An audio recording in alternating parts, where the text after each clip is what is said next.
Mounce, BBG, chapter 31, sentence 1. Before we start, just quick overview of the subjunctive. The ideas are usually you have some kind of conditional or some kind of particle, like you have in this sentence. You have the aon or Hassan, or something with, especially with this alpha nu. That's going to tell you that you're probably going to be looking at a subjunctive following it.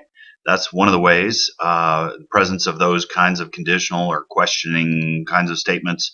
And then, of course, the elongated connecting vowel. If you learned the endings like I did, where you learned oase, amenetiusi, it's you take those and you just make them all longer.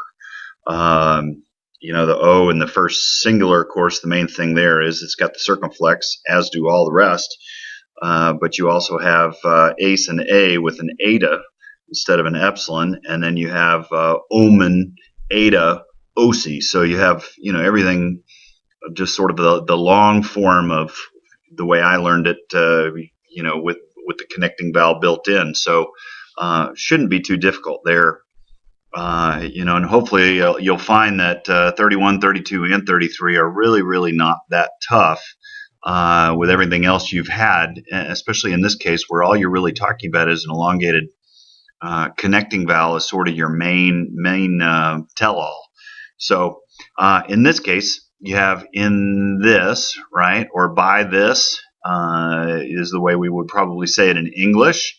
But by this we know, and this, of course, from Gnosko, typical present active first plural, so that's easy enough. We know. And what is that we know? The content of the cognitive verb here, the verb of cognition. You're going to translate hati as that as a result. And then hopefully you know that the stem here is actually the perfect stem, egnoka, with a first plural ending. So as long as you know egnoka is the perfect stem, you'll know that that first plural is we have known. And again, you're going to find this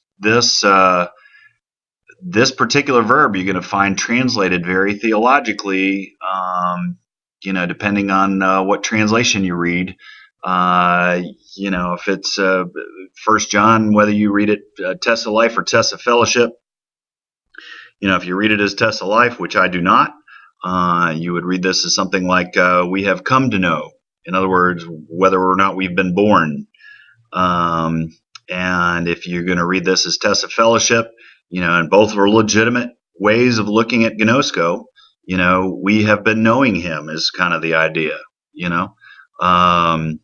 and perfect with the present force is the way that most of the syntax grammars are going to say something like that. And they're both very legitimate syntactical ways of looking at Gnosko in the perfect. So, I would tell you, for your purposes, just translate it as you see it.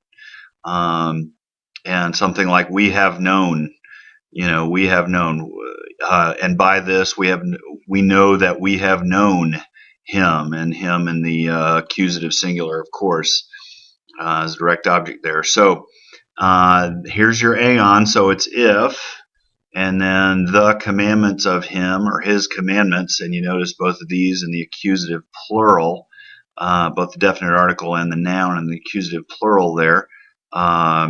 So that's going to be your direct object, right? This clause here. And here is your subjunctive from tereo.